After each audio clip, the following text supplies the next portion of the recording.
সবাইকে স্বাগত জানাই। চলে এসেছি লাস্ট মিনিট হট সাজেশনের। আজকে যে দুটো চ্যাপ্টার আছে, অ্যাটমিক স্ট্রাকচার এবং পিরিয়ডিক টেবিল, খুবই গুরুত্বপূর্ণ যে দুটো চ্যাপ্টার থেকে মিনিমাম 3টা কোশ্চেন তো থাকবেই। প্রথম কোশ্চেন, ক্রোমিয়ামের 19তম ইলেকট্রনের 4টি কোয়ান্টাম সংখ্যা সঠিক সেট কোনটা? তাহলে 19তম ইলেকট্রন মনে যদি আমরা হিসাব করি, আর্গনের 18, 3p6, 19 হচ্ছে 4s1। তাহলে 4s1 ইলেকট্রনের যদি আমরা 4টা কোয়ান্টাম সংখ্যা বলি, তাহলে এন এর মান 4, এল এর মান 0, আর এল 0 মানে এমও 0, আর এস এর মান +1/2। তাহলে এখানে আমরা দেখব বি অপশান হবে। তাহলে বি অপশান হবে 4, 0, 0, 1/2। তাহলে ওটা হচ্ছে সঠিক অ্যান্সার 35-এর বি। এবার চলে 36-এর কোশ্চেন, কোন সেটটি সর্বাধিক শক্তি সম্পন্ন হবে? তা শক্তি হতে গেলে, বেশি শক্তি হতে গেলে যার এন এবং এল এর যোগফল বেশি, এন এবং এল এর যোগফল যার বেশি তার শক্তি বেশি। আর এন এবং এল এর যোগফল যদি সমান হয়ে যায়, যার মান কম তার শক্তি কম। তাহলে আমরা যদি দেখি, প্রথমটাতে 4 0 মানে 4 + 0 0 মানে 4, এন প্লাস এল এর যোগফল। দ্বিতীয়টাতে 3, সি অপশানে 4, আর ডি অপশানে 3 2 5। তাহলে এন আর এল এর যোগফল বেশি হচ্ছে ডি অপশানে, তাহলে এখানে শক্তি সবচেয়ে বেশি। তাহলে 36-এর ডি। চলেছে 37-এর কোশ্চেন, কোন সেটটি সঠিক নয়? তাহলে সঠিক নয় বলতে গেলে আমাদের খেয়াল রাখতে হবে, এন এর মান 0 হবে না, এল এর মান এন এর থেকে কম হবে, এম এর মান -L থেকে +L এর মধ্যে হবে, আর এস এর মান হয় +1/2 -1/2, অন্য কোনো মান হবে না। তাহলে আমরা যদি দেখি, প্রথমটাতে এন এর মান 4, এল এর মান 0, এম এর মান 0, পরপর এস এর মান -1/2, ঠিক আছে। এন এর মান, দ্বিতীয়টাতে এন এর মান 5, এল এর মান 3, ঠিক আছে। এল এর মান 3 হলে এম এর মানও 0 হতে পারে, ঠিক আছে। এস এর মান +1/2, বিটাও ঠিক। সিটটাতে দেখো, এন এর মান 3, এল এর মান 2, এই পর্যন্ত ঠিক আছে। কিন্তু এম এর মান -2 থেকে +2 এর মধ্যে হতো, কিন্তু এখানে -3 দেওয়া আছে, তো এখানেই ভুল বেরিয়ে এলো। তাহলে 37-এর সি অপশানটাই ভুল হবে, সঠিক নয়। চলেছে 38-এর কোশ্চেন, এল সমান 3, এম সমান 4, তাহলে সর্বাধিক ইলেকট্রন কটা হবে? তাহলে ইলেকট্রন জানতে গেলে আমরা যদি এল এর মান দেওয়া আছে মানে এফ পক্ষ, এল এর মান 3 মানে এফ পক্ষ, অর্থাৎ 4f, এন 4, এল 3 মানে 4f, নির্দিষ্ট করে উপঅক্ষকে চিহ্নিত করে দিয়েছে, এটা 4f ইলেকট্রন উপঅক্ষ। তাহলে 4f যদি হয়, এফে আমরা 14টা ইলেকট্রন থাকে, কারণ এফের 7টি কক্ষক, তাহলে 7 2 14টা ইলেকট্রন থাকে, তাহলে এই কারণে হচ্ছে 14টা ইলেকট্রন হবে। তাহলে 38-এর বি। চলে আসছে 39-এর কোশ্চেন, নিচের কোন কোয়ান্টাম সংখ্যা কক্ষকের আকৃতি নির্দেশ করে? কক্ষক সম্বন্ধে যা ধারণা সব চুম্বকীয় কোয়ান্টাম সংখ্যা। চৌম্বকীয় কোয়ান্টাম সংখ্যা বলে রাখি, মুখ্য কোয়ান্টাম সংখ্যা মানে প্রিন্সিপাল কোয়ান্টাম নাম্বার থেকেই কক্ষ জানা যায়। কক্ষ মানে অরবিট। এল মানে গৌণ কোয়ান্টাম সংখ্যা, এল যে আমরা গৌণ কোয়ান্টাম সংখ্যা, যাকে অ্যাজিমুথাল কোয়ান্টাম নাম্বার বলি, এর সাহায্যে উপকক্ষ বা সাব অরবিট সম্বন্ধে যাবতীয় ধারণা জানা যায়। আর চুম্বকীয় কোয়ান্টাম সংখ্যা, ম্যাগনেটিক কোয়ান্টাম নাম্বার, এর সাহায্যে কক্ষকে ধারণা পাওয়া যায়। আর ঘূর্ণন কোয়ান্টাম সংখ্যা, যার সাহায্যে ইলেকট্রনের ঘূর্ণন জানা যায়। তো এই হচ্ছে যদি কথা হয়, তাহলে আমাদের কক্ষকের আকৃতি নির্দেশ করবে চুম্বকীয় কোয়ান্টাম সংখ্যার সাহায্যে। চলে আসে 40-এর কোশ্চেন, এস সমান +1/2 এই সংখ্যা বিশিষ্ট সর্বোচ্চ কতগুলি 2p ইলেকট্রন থাকতে পারে? তা 2p মানে পির 3টা কক্ষক মানে অরবিটাল, পির 3টা অরবিটাল বা 3টা কক্ষক। তাহলে একটা কক্ষকে একটা +1/2 একটা -1/2, তাহলে সর্বোচ্চ +1/2 ইলেকট্রন থাকবে 3টা, কারণ একটা কক্ষকে যদি একটা করে +1/2 এবং একটা করে -1/2 থাকে, তাহলে কটা +1/2 থাকতে পারে? 3টা কক্ষকে 3টা +1/2 ম্যাক্সিমাম থাকতে পারে। তাহলে উত্তর হবে 40-এর বি। চলে আসি 44-এর কোশ্চেন, D7 কনফিগারেশনে মোট ঘূর্ণন কোয়ান্টাম সংখ্যা কত হবে? তাহলে আমাদের D7 মানে ডির হচ্ছে 5টা অরবিটাল বা 5টা কক্ষক, 5টা কক্ষকে 7টা ইলেকট্রন রয়েছে, মানে 5টা ঘরে 5 মানে 3টা হচ্ছে তোমার অযুগ্ম আর 2টা হচ্ছে যুগ্ম অবস্থায় রয়েছে, কারণ 5 2 7, প্রথমে একটা করে ইলেকট্রন বসবে, ক্রমান্বয়ে আর ইলেকট্রনগুলো বসবে। তাহলে প্রথমে দেখতে পাবো আমরা 5টা +1/2 আর তারপর হচ্ছে 2টা -1/2, তাহলে আলটিমেট কী হয়ে যাবে? এখন 3টা অযুগ্ম ইলেকট্রন থাকবে, আর 3টা অযুগ্ম ইলেকট্রন থাকছে মানে প্রত্যেকটা যদি হাফ করে মান হয়, তাহলে 3টার জন্য 3 2, এবারে সেটা প্লাসও হতে পারে মাইনাসও হতে পারে, সেই কারণে প্লাস মাইনাস 3/2। তাহলে আমাদের 44-এর হবে ডি অপশান। আবার বলছি D7 মানে 3টা অযুগ্ম ইলেকট্রন থাকবে, কারণ 5টা ঘরে 5টা ইলেকট্রন থাকবে আর 2টো ঘরে যুগ্ম অবস্থা থাকবে, তাহলে 3টা অযুগ্ম ইলেকট্রন থাকবে। আর অযুগ্মগুলোর জন্য তো প্লাস আর মাইনাস আর প্রশমিত হয়ে গেছে, অযুগ্মগুলো 3টার জন্য 3/2 হবে। এবার সেটা প্লাসেও হতে পারে মাইনাসেও হতে পারে, তাহলে এইখানে প্লাস মাইনাস 3/2। 45-এর কোশ্চেন, ডি কক্ষকে ঘূর্ণায়মান একটি ইলেকট্রনের কৌণিক ভরবেগ কত? তা কৌণিক ভরবেগের রাশিমালা যদি উপ অক্ষে জানতে চাই, এই ডি পক্ষে জানতে চাই, তাহলে √L × L+1 h/2π, √L × L+1 h/2π। তাহলে এখানে ডি বলেছে মানে এল এর মান 2, তাহলে 2 × 2 + 1 h/2π, তাহলে হবে √6 h/2π। আর যদি কক্ষের কৌণিক ভরবেগ জানতে চাই, কক্ষের কৌণিক ভরবেগও পরীক্ষায় পড়ে, গুরুত্বপূর্ণ কোশ্চেন, এটা হচ্ছে NH/2π, কারণ কক্ষ জানা যায় এনের সাহায্যে, তাহলে NH/2π। আর উপকক্ষের কৌণিক ভরবেগ জানতে গেলে √L × L+1 h/2π। তাহলে এখানে হবে 45-এর সি অপশান। চলে আসছি 8-এর কোশ্চেন। 8-এর কোশ্চেন, একটি হাইড্রোজেন পরমাণুর ক্ষেত্রে n = 5 থেকে n = 1-এ স্থানান্তরিত হলে রেখার বর্ণালীর সংখ্যা কত হবে? তাহলে বর্ণালী সংখ্যা পাওয়ার সূত্র একটা দিয়েছি, নোটে দেওয়া আছে, n2 - n1 into n2 - n1 + 1/2। আবার বলছি n2 মানে যেখান থেকে আসছে n2 - n1 into n2 - n1 + 1/2। তাহলে এখানে n2-র মান হচ্ছে 5 থেকে n1 হচ্ছে 1, তাহলে 5 থেকে 1 বাদ দিলে 4, আর 5 থেকে 1 বাদ দিলে 4, আর তার সঙ্গে আবার 1 যোগ হবে, তাহলে 5, 4 × 5 = 20, 20কে আবার 2 দিয়ে ভাগ করতে হবে, 2 দিয়ে ভাগ করলে হবে 10। তাহলে 8-এর হবে সি অপশান। সূত্রটা আবার বলে দিচ্ছি, n2 - n1 into n2 - n1 + 1/2। চলে আসছে 9-এর কোশ্চেন, হাইড্রোজেন পরমাণুর বোর কক্ষে সম্পূর্ণ আবর্তনে যে সময় লাগে তা কোনটা? তাহলে আমাদের গতিবেগের যদি আমরা রাশিমালা, যদি আমরা কৌণিক ভরবেগের রাশিমালা থেকে বের করি, আমাদের কৌণিক ভরবেগের রাশিমালা হচ্ছে mvr, m মানে ভর, v মানে বেগ, r মানে ব্যাসার্ধ, mvr = nh/2π। তাহলে v সমান হবে nh/2, মানে যদি আমরা v বের করি nh/2πmr, nh/2πmr। তাহলে এটা হচ্ছে v মানে গতিবেগ। এবারে একবার আবর্তন মানে একটা কক্ষপথ, অবশ্যই বৃত্তাকার কক্ষপথ, তাহলে 2πr তার পরিধি, তাহলে 2πrকে যদি আমরা এই বেগ দিয়ে ভাগ করে দিই, তাহলে কত সময় লাগবে আমরা পেয়ে যাবো। তাহলে 2πr বাই, আমরা ভাগ করলে ওই যে যেটা আমরা বেগের মানটা পেলাম, মানে সেটা ভাগ করে দিই, যেটা আসবে 4π² mr²/nh। আবার বলছি আমাদের কৌণিক ভরবেগ রাশিমালা mvr = nh/2π, তাহলে v সমান হবে nh/2πmr। তাহলে এইটা হচ্ছে বেগ। এবারে একটা কক্ষের আবর্তন মানে পরিধি হচ্ছে 2πr, বৃত্তাকার কক্ষপথের 2πr বাই nh/2πmr, এটা সরল করলে চলে আসবে 4π² mr²/nh। তাহলে 9-এর এ। চলে আসছি 10-এর কোশ্চেন, বোরের তথ্য অনুযায়ী পঞ্চম কক্ষে একটি ইলেকট্রনের কৌণিক ভরবেগ কত? তাহলে আমাদের কক্ষের কৌণিক ভরবেগ মানে nh/2π, তাহলে n এর জায়গায় 5 বসাবো, তাহলে 5কে 2 দিয়ে ভাগ করলে 2.5, তাহলে 2.5 h/π।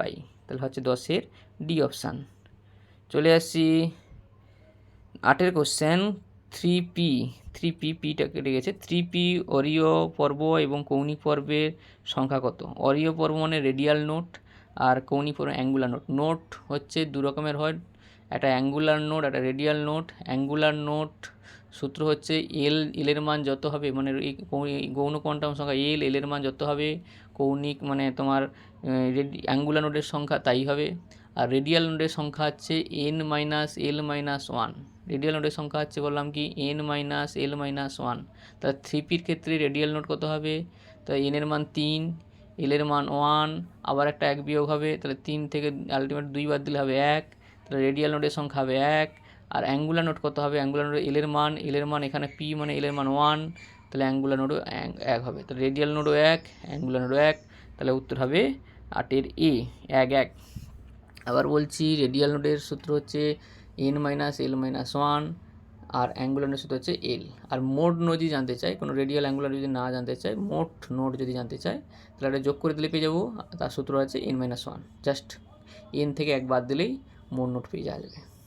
চলে আসি পরের কোশ্চেনে, 21-এর কোশ্চেন, কোন পরমাণু চতুর্থ শক্তি স্তরে মোট কক্ষকের সংখ্যা কত? তাহলে কক্ষকের সংখ্যা জানতে গেলে কক্ষ থেকে কক্ষকের সংখ্যা মানে অরবিট থেকে অরবিটালের সংখ্যা জানতে গেলে তোমাকে কী করতে হবে, এন স্কোয়ার করে দিতে হবে। এন স্কোয়ার করে দিলে সঙ্গে সঙ্গে আমরা উত্তর বেরিয়ে আসবে। আমরা এর আগেও কোশ্চেন আলোচনা করেছি মক টেস্টগুলোতে।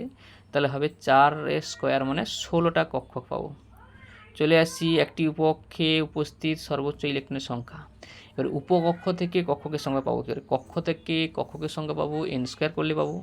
আর উপকক্ষ থেকে কক্ষকের সংখ্যা জানতে গেলে আমরা পাবো 12+1। কেন দেখো এখানে এল এর মান 2 যদি হয়, এম এর মান হয় -2 থেকে +2 এর মধ্যে হয়, মানে 5টা মান পাই 2 এর জন্য, মানে 2 + 2 এর 2 গুণ +1।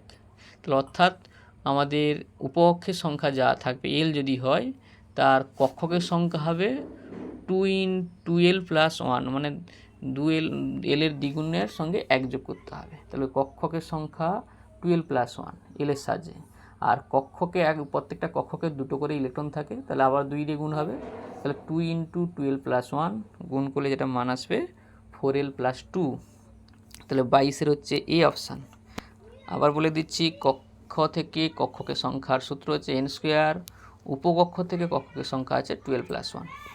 চলে আসে 23-এর কোশ্চেন, n = 3, l = 1, m = 0।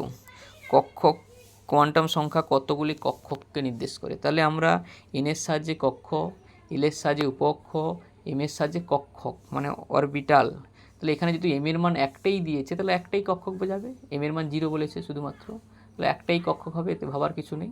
একটাই, যেহেতু m এর মান একটাই দেওয়া আছে, একটাই কক্ষক। m এর মান যতগুলো থাকবে ততগুলো কক্ষক হবে। চলে আসছি পরের কোশ্চেনে। তাহলে নিচের কোন আয়নগুলির একই ইলেকট্রন বিন্যাস হবে? তাহলে ইলেকট্রন বিন্যাস করতে গেলে আমাদের বিশেষ করে 21 থেকে যে 30 পর্যন্ত মৌলগুলোর একবারে ইলেকট্রন বিন্যাসটা ভালো করে মনে রাখতে হবে। এইভাবে মনে রাখতে হবে যে 26 মানে ডিতে 6টা, 27 মানে ডিতে 7টা, 28 মানে ডিতে 8টা, 24 মানে 23 মানে ডিতে 3টা। একমাত্র ক্রোমিয়াম 24-এর ক্ষেত্রে 3d5 হয়, 24d4 না হয় 3d5 হয়। আর কপারের 3d9 না হয় 3d10 হয়। এইটা হচ্ছে জাস্ট পার্থক্য রয়েছে। তাহলে এখানে যদি দেখি ক্রোমিয়াম 3+, তো ক্রোমিয়ামের ছিল 3d5 4s1, তা 3টা বেরিয়ে গেলে 3d3। আর আয়রন হচ্ছে 26 ছিল, তাহলে 3d6 4s2, মানে ডিতে 6টা থাকবে, তাহলে 3টা বেরিয়ে গেলে হবে তোমার হবে 3d5, তাহলে ইলেকট্রন বিন্যাস একই নয়। তারপরে দেখি Fe3+, Fe মানে 3d6 4s2, যদি 3টা বেরিয়ে যায় তাহলে 3d5। আর ম্যাঙ্গানিজে হচ্ছে 25 মানে ডিতে 5টা, ম্যাঙ্গানিজে 25টা ইলেকট্রন, মানে ডিতে 5টা, 4s-এ 2টা। তাহলে দুটা যদি বেরিয়ে যায়, 4s থেকে যদি 2টো বেরিয়ে যায় তাহলে হবে 3d5। তাহলে Fe3+ও 3d5, Mn2+ও 3d5, তাহলে দুজনে ইলেকট্রন সেম। তাহলে এখানেই আমরা সঠিক উত্তরটা পেয়ে গেলাম। 5-এর হবে বি অপশান। চলে আসি কোনটি প্যারাম্যাগনেটিক নয়? তাহলে প্যারাম্যাগনেটিক মানে যার অযুগ্ম ইলেকট্রন থাকবে সে প্যারাম্যাগনেটিক হবে, যার অযুগ্ম ইলেকট্রন থাকবে না সে ডায়াম্যাগনেটিক হবে। তাহলে প্যারাম্যাগনেটিক নয় জিজ্ঞেস করেছে মানে অযুগ্ম ইলেকট্রন নাই।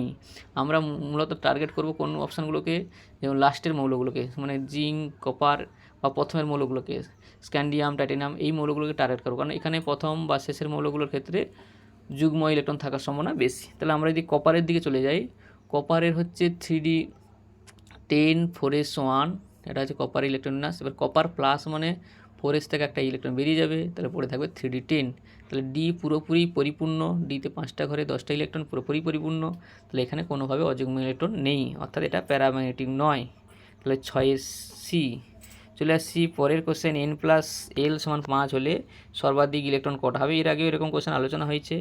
তাহলে n+l মান 5 মানে 5 শূন্য হলে 5 হয়, 5 শূন্য মানে 5s পক্ষ, 4 1 হলেও 5 হয় মানে 4p পক্ষ, আর 3 2 হলেও 5 হয় মানে 3d পক্ষ। আর কোনোভাবে 5 হতে পারে না।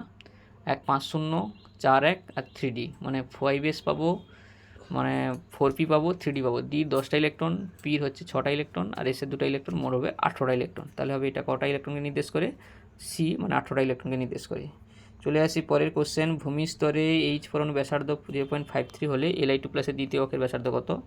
তাহলে এই কক্ষের যে ব্যাসার্ধের রাশিমালা 0.53 n²/z, 0.53 n²/z, n মানে কক্ষ সংখ্যা আর z মানে পারমাণবিক সংখ্যা। এখানে কক্ষ দ্বিতীয় কক্ষ বলেছে, তাহলে দ্বিতীয় কক্ষ বলেছে মানে n এর জায়গায় 2 মানে 2² হবে, আর লিথিয়াম তার পারমাণবিক সংখ্যা আছে জেটের মান হচ্ছে 3, লিথিয়াম পারমাণবিক সংখ্যা আছে 3, তাহলে 4 স্কোয়ার মানে 2 স্কোয়ার বাই 3 ইন্টু 0.53, তাহলে এটা কাটাকাটি করে সলভ করলে যেটা আসবে সামনে মানে 0.706 এটাই মানে সম্ভবত আসবে 0.706 অ্যাংস্ট্রম, 0.706 অ্যাংস্ট্রম মানে 0.53 ইন্টু 2 স্কোয়ার বাই 3।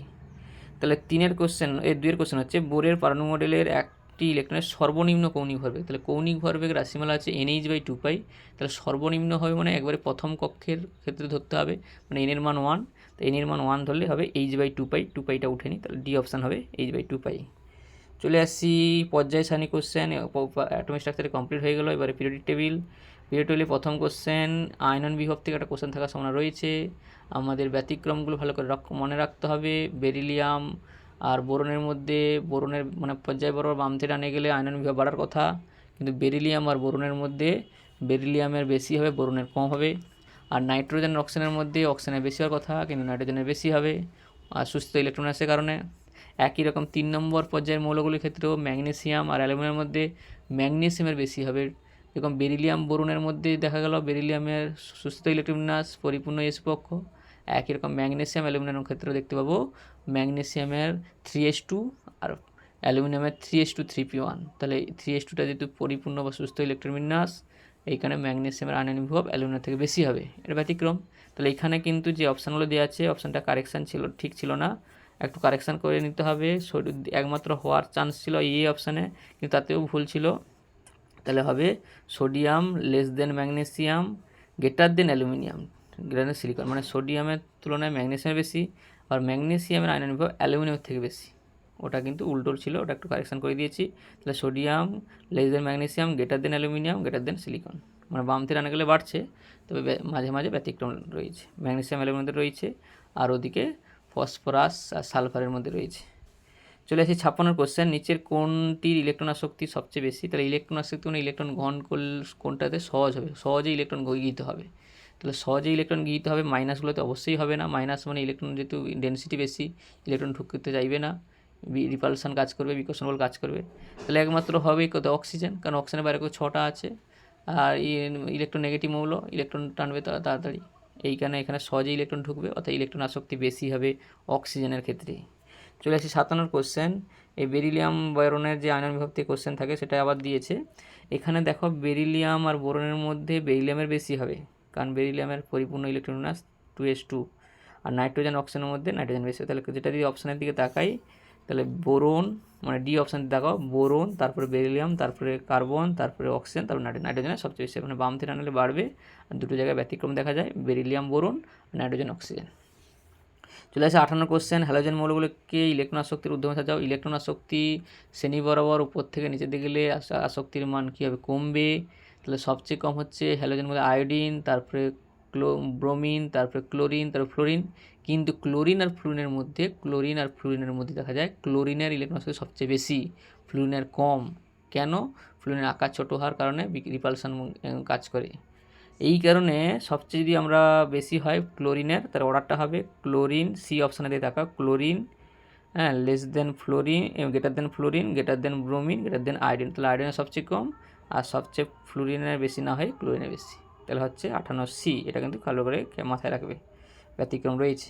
59 কোশ্চেন, কোনটি ইলেকট্রন আসক্তি ধনাত্মক? তাই ইলেকট্রন আসক্তি ধনাত্মক মানে ইলেকট্রন সহজে প্রবেশ করবে না, মানে যেটা সুস্থিত ইলেকট্রন যাদের রয়েছে তারা ইলেকট্রন সহজে নিতে চাইবে না, ফলে ইলেকট্রন আসক্তির মান ধনাত্মক।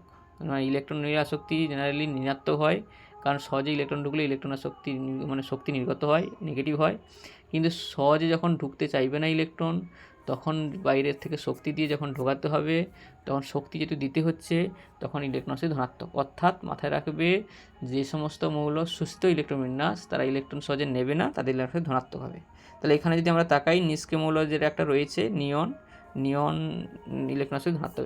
এই হিলিয়াম নিয়ন ছাড়াও, মানে নিষ্ক্রিয় মৌল ছাড়াও আর যেগুলো হতে পারে, নাইট্রোজেন অর্ধপূর্ণ ইলেকট্রন বিন্যাস শোষিত হতে পারে, ম্যাগনেসিয়াম পরিপূর্ণ এসএস প্রকার শোষিত হতে পারে, এদের ক্ষেত্রেও ধনাত্মক হয়। নিচের কোনটি কর্ণ সম্পর্ক দেখা যায়? তাহলে কর্ণ সম্পর্ক আমাদের দ্বিতীয় এবং তৃতীয় পর্যায়ে কয়েকটি মৌলের মধ্যে দেখা যায়, যেরকম লিথিয়ামের সঙ্গে ম্যাগনেসিয়াম, বেরিলিয়ামের সঙ্গে অ্যালুমিনিয়াম, বোরনের সঙ্গে সিলিকন, এরকম কয়েকটা দেখা যায়। তাহলে আমাদের যেটা অপশান এখানে রয়েছে লিথিয়াম ম্যাগনেসিয়াম, তাহলে 60 হবে বি অপশান। চলে আসে 47-এর কোশ্চেন, কোনটি সঠিক নয়? তাহলে যেগুলো প্রথমে আছে ব্যাসার্ধের ক্রম, বেরিয়াম, তারপরে greater than strontium, greater than magnesium, অবশ্যই ঠিক আছে, কারণ উপর থেকে নিচেতে গেলে আকার বাড়ে বা ব্যাসার্ধ বাড়ে। তারপরে আয়নন enthalpy, fluorine greater than oxygen greater than nitrogen, কিন্তু এখানেই ভুল আছে, কারণ নাইট্রোজেন আর অক্সিজেনের মধ্যে নাইট্রোজেনের বেশি হবে, অক্সিজেনের কম হবে, কিন্তু এখানে উল্টো দিয়ে দিলে ওটাই সঠিক নয়। বাকিগুলো যদি দেখো, ইলেকট্রন আসক্তি হ্যাঁ ঠিক আছে, ক্লোরিনে বেশি দেওয়া আছে ফ্লোরিনের তুলনায়, আর তরিণাত্মতা অক্সিজেন উপর থেকে নিচে গেলে তরিণাত্মতা কম ঠিক দেওয়া আছে, তাহলে একমাত্র বি অপশানটা ভুল, তাহলে 47-এর বি। চলে আসে 48-এর কোশ্চেন, আবার সেই ইলেকট্রন আসক্তি, ওটা তো আগে বলে দেওয়া হয়েছে, ফ্লোরিনের বেশি, ক্লোরিনের বেশি, ফ্লোরিনের কম, আর আয়োডিনের সবচেয়ে কম। 49-এর কোশ্চেন খুবই গুরুত্বপূর্ণ কোশ্চেন, ওই একই কোশ্চেন কিন্তু মান দিয়ে দেওয়া আছে, চিনতে হবে কীভাবে। তাহলে যার মানে আমরা দিয়ে বললাম ক্লোরিনের ইলেকট্রন সবচেয়ে বেশি হবে, তাহলে ক্লোরিন মানে দ্বিতীয় স্থানে রয়েছে, তা দ্বিতীয় স্থানের মানটা যেন সবচেয়ে বেশি হয়। আর আয়োডিন লাস্টে রয়েছে, আয়োডিনের মানটা যেন সবচেয়ে কম, আয়োডিন সবচেয়ে কম হবে, তারপরে ব্রোমিনে একটু বেশি হবে, মানে লাস্টের মানটা সবচেয়ে কম হবে, তারপরের মানটা একটু বেশি হবে, তারপরের মানটা সবচেয়ে বেশি হবে, আর প্রথমের মানটা কম, মানে দ্বিতীয়টার থেকে কম হবে। তাহলে আমরা যদি তাকাই সি অপশানের দিকে তাকাও, দ্বিতীয়টার মান সবচেয়ে বেশি, দ্বিতীয় স্থানে যে মানটা রয়েছে ওর মানটা সবচেয়ে বেশি, মানে ওটা ক্লোরিনের, তাহলে ওটাই হচ্ছে সঠিক উত্তর 49-এর সি। চলে আসি 22-এর কোশ্চেন, কোনটি সন্ধিগত মৌলে ইলেকট্রন বিন্যাস? তাহলে সন্ধিগত মৌল মানে আংশিক পূর্ণ ডি থাকবে, ডিতে যে আংশিক পূর্ণ থাকলে তাকে সন্ধিগত মৌল বলা হয়। তাহলে আমরা যদি ইলেকট্রন বিন্যাসে তাকাই, প্রথমটাতে এস ব্লক মৌল, এসে ইলেকট্রন রয়েছে, বি অপশানে পিতে ইলেকট্রন রয়েছে, তাহলে পি ব্লক মৌল, ওটা সন্ধিগত মৌল নয়। সিতে ও 4s2 4p3, এখানেও পিতে শেষ ইলেকট্রন রয়েছে, তাহলে এটাও পি ব্লক মৌল। তাহলে একমাত্র ডি অপশানের দিকে তাকাও, ওখানে কিন্তু 3d2 4s2, যদিও অনেকে মনে হতে চায় এটা তো এস ব্লক মৌল, না এটা এস ব্লক মৌল নয়, 4s এর শক্তি কম, আগে ইলেকট্রন ঢুকে তারপরে 3তে ঢুকছে, 3dতে দেখো ইলেকট্রন এখনও দুটো রয়েছে, 3dতে ডিতে 10টা পর্যন্ত ইলেকট্রন থাকতে পারে, ডিতে এখন ইলেকট্রন প্রবেশ করছে, ফলে এখানে ডি শেষ ইলেকট্রন ডিতেই রয়েছে, তাহলে এটা হচ্ছে ডি ব্লক মৌল, আর ডি ব্লক মৌল আংশিক পূর্ণ অবস্থা রয়েছে মানে ওটা হচ্ছে সন্ধিগত মৌল, তাহলে 22-এর ডি। চলে আসে 23-এর কোশ্চেন, কোনটি ল্যান্থানাইড মৌল? ল্যান্থানাইড মৌল হতে হলে এফ ব্লক মৌল, তাহলে এফ ব্লক মৌলে যে ইলেকট্রন বিন্যাস n-2f 1 থেকে 14, n-1d, ওই n-1টা ছেড়ে গেছে, বি অপশানে দেখাও, n-1d 0 থেকে 1, ns2টা মুখস্থ করেই রাখবে, n মানে এফ এ মানে n মানে এফ এর ক্ষেত্রে এনটা মানে হবে n-2 হবে, আর ডির ক্ষেত্রে n-1 হবে, আর এসের ক্ষেত্রে n হবে। আরও যদি পার্টিকুলার ল্যান্থানাইড মৌল ইলেকট্রন দেওয়া হয় তাহলে সঠিক উত্তর হবে 4f, কারণ ল্যান্থানাইড মৌল হচ্ছে 4f, মানে এফের দুটো মৌল হয়, 4f হয় একটা 5f হয়, ল্যান্থানাইড মৌল হচ্ছে 4f ইলেকট্রন, তাহলে 4f 1 থেকে 14, 5d 0 or 1, R 6s2। R actin মৌল হচ্ছে 5f, অ্যাক্টিন মৌল হলে 5f 1 থেকে 14, 6d 0 or 1, আর 7s2, মানে এফের থেকে ডি এক মান বেশি, ডির থেকে এসের মান আরও এক বেশি। তাহলে যাই হোক, এখানে 23-এর হবে বি অপশান। চলে আসছে 19-এর কোশ্চেন, 114 মৌলটি কোন শ্রেণীতে অবস্থা হবে? তাহলে 114, তাহলে 114 মানে আমাদের স্বাভাবিকভাবে মনে করতে একটা 14 নম্বর শ্রেণী মৌল, 100-র পরবর্তী যে মৌলগুলো যে আমরা দেখি, 111 মানে 11 নম্বর শ্রেণী, 112 মানে 12 নম্বর শ্রেণী, 113 মানে 13 নম্বর শ্রেণী, 114 মানে 14 নম্বর শ্রেণী, 117 মানে 17 নম্বর শ্রেণী, 118 মানে 18 নম্বর শ্রেণী, 119 মানে চলে আসবে 1 নম্বর শ্রেণী, মানে 18টা শ্রেণী টোটাল হয় আমাদের, তাহলে এই 119 মানে 1 নম্বর শ্রেণী। তাহলে যাই হোক, আমাদের 114 নম্বর শ্রেণী যে মৌল বলেছে, 114 নম্বর মৌল বলেছে, তাহলে 114 মানে 14 নম্বর শ্রেণীতে থাকবে। আর 14 নম্বর শ্রেণী মৌলগুলি দেখি আমরা কারা হয়, কার্বন মৌল হয়, কার্বন হচ্ছে 14 নম্বর শ্রেণী মৌল, অক্সিজেন তো 16 নম্বর শ্রেণী মৌল, নাইট্রোজেন তো 15 নম্বর শ্রেণী মৌল, হ্যালোজেন তো 17 নম্বর শ্রেণী মৌল, তাহলে এখানে 14 নম্বর শ্রেণী মৌল মানে কার্বন মৌল, এটাই হচ্ছে সহজে চেনার উপায়। তাহলে আমাদের 19-এর এ অপশান। চলে আসি 44-এর কোশ্চেন, কায়ন আকারের সঠিক ক্রম। তাহলে আকারের সঠিক ক্রম জানতে গেলে ক্যাটায়নের আকার, ক্যাটায়নের আধান যত বেশি হবে আকার সবচেয়ে ছোটো হবে, আর অ্যানায়নের ক্ষেত্রে আধান যত বাড়বে তত আকার বড় হবে। কেন? ক্যাটায়নে আধান বাড়ছে মানে ইলেকট্রনের সংখ্যা কমে যাচ্ছে, ইলেকট্রনের সংখ্যা কমে যাচ্ছে মানে আকর্ষণ বল বাড়ছে, বলে আকার ছোটো হবে। অ্যানায়নের ক্ষেত্রে ইলেকট্রন ঢুকছে মানে ক্যাটায়নের প্রোটনের তুলনায় ইলেকট্রন বেড়ে যাচ্ছে মানে আকর্ষণ বল কমে যাচ্ছে, আকর্ষণ বল কমে যাচ্ছে মানে আকার বা ব্যাসার্ধ বেড়ে যাবে। তাহলে অ্যানায়নের ক্ষেত্রে যত আধান বাড়বে ব্যাসার্ধ বাড়বে, ক্যাটায়নের ক্ষেত্রে যত আধান বাড়বে ব্যাসার্ধ কম হবে। তাহলে সবচেয়ে সঠিক উত্তরটা হবে Ca2+-এর কম, সবচেয়ে আধান বেশি ক্যাটায়নের মধ্যে, তারপরে K+, তারপরে নিউট্রাল এলিমেন্ট আর্গন, তারপরে Cl-, তারপরে S2-। তাহলে 44-এর এ অপশান। চলে আসছি 20 কোশ্চেন। ল্যান্থনাইট সংকোচনের জন্য কোনটা হয়েছে? ল্যান্থনাইট সংকোচন হলে ল্যান্থনাইট আকার ছোট হওয়ার কারণে কয়েকটা পরিবর্তন লক্ষ্য করা যায়, মানে উপরের শ্রেণীর সঙ্গে নিচের শ্রেণীর আকার প্রায় সমান হয়ে যায়। যেরকম আমাদের যে মূল হচ্ছে জার্কোনিয়াম আর হমিয়াম, মানে এই অপশানের দিকে তাকাও, জার্কোনিয়াম তার ঠিক নিচে রয়েছে হমিয়াম, দুজনের মধ্যে নিচে হমিয়াম রয়েছে, মানে আকার বড় হওয়ার কথা ছিল, কিন্তু ল্যান্থাইড সংকোচন হওয়ার কারণে ওই দুটো মূলের আকার সমান হয়ে গেছে। তাহলে জার্কোনিয়াম হমিয়ামের আকার সমান, আর আকার সমান হয়ে গেলে অনেক সময় ধর্মের মিল দেখা যায়, এখানে ধর্মের মিল দিয়েও কোশ্চেন থাকতে পারতো। তাহলে যাই হোক, ল্যান্থাইড সংকোচনের কারণে জার্কোনিয়াম হমিয়ামের ব্যাসার্ধ সমান, ওটাই সঠিক উত্তর। চলে আসে 21 কোশ্চেন। মৌলের ইলেকট্রন বিন্যাস দেওয়া আছে, ক্রিপ্টন 4p6 4d10 5s2। মৌলটি কোন ব্লকের? আমি বললাম কোন ব্লক চেনার উপায় হচ্ছে সেই ইলেকট্রনটা যে উপকে থাকবে সেই ব্লকের হবে। তা সেই ইলেকট্রন এসে থাকলে এস ব্লক, পিতে থাকলে পি ব্লক, ডিতে থাকলে ডি ব্লক, এফে থাকলে এফ ব্লক। তো এটাই যদি আমরা দেখি, দেখো 3d 4d10 5s2, এবার অনেকে স্বাভাবিকভাবে এটা এস ব্লক মৌল বলে দিতে পারে সহজে, কারণ এসে শেষ ইলেকট্রন রয়েছে বলে ভাবতে পারে, কিন্তু না, এখানে এসে কিন্তু আগে ইলেকট্রন ঢুকে তারপরে 4dতে ঢুকছে 5s এ। কারণ হচ্ছে দেখো 5s মানে 5 আর এল এর মান 0, মানে 5 n প্লাস এল এর মান 5, আর 4d থেকে দেখো 4 2 6, মানে এন আর এল এর যোগফল কিন্তু বেশি, তাই বেশি মানে ওটা শক্তি বেশি, ওতে কিন্তু লাস্টে ইলেকট্রন ঢুকছে, 4dতে কিন্তু লাস্টে ইলেকট্রন ঢুকছে, 5sে কিন্তু আগে ইলেকট্রন ঢুকে গেছে, তাহলে শেষ ইলেকট্রন রয়েছে কিন্তু 4dতে। ওটা অনেকে সহজে চিনে, হয়তো বাইরে 5s লেখা আছে মানে ওটা এস ব্লক নয়, এটা তোমাকে জানতে হবে। এখানে এদের ক্ষেত্রে ডি এবং ভেতরে থাকলে তোমাকে একটু খেয়াল করে দেখে নিতে হবে যে এখানে এন আর এল এর যোগফলটা কোথায় বেশি। তাহলে এখানে 4ডির ক্ষেত্রে এন আর এল এর যোগফলটা বেশি, আর এই কারণে ডিতে পরে ইলেকট্রন ঢুকছে, তা ডিতে শেষ ইলেকট্রন রয়েছে মানে ওটা ডি ব্লক মৌল হবে। 21 বি। চলে আসি 7 কোশ্চেন। ক্ষারকীয়তার কম ক্ষারকীয়তা অক্সাইডগুলির ক্ষেত্রে আমরা বলেছি ধাতুর অক্সাইড হচ্ছে ক্ষারীয়, অধাতুর অক্সাইড আম্লিক। যত বেশি ধাতু হবে তত বেশি ক্ষারীয় হবে, আর উপর থেকে নিচের দিকে গেলে ধাতু বাড়ে, কারণ উপর থেকে নিচে আকার বেড়ে যাচ্ছে মানে সহজে ইলেকট্রন ছেড়ে দিবে, তা ধাতু বাড়ে, আর ধাতু বাড়া মানে ক্ষারকীয় অক্সাইড পর্যন্ত বাড়া। তাহলে আমাদের তিনটাই 2 নম্বর শ্রেণীর মৌলের অক্সাইড দেওয়া আছে, বেরিলিয়াম, ম্যাগনেসিয়াম, ক্যালসিয়াম। তাহলে ম্যাগনেসিয়াম সবচেয়ে পরে রয়েছে, তো আর তারপর ক্যালসিয়াম, তারপর বেরিয়াম। তাহলে বেরিয়ামের ক্ষারকীয়তা বেশি হবে বেরিলিয়াম ম্যাগনেসিয়ামের মধ্যে, বেরিয়াম অক্সাইডের BaO।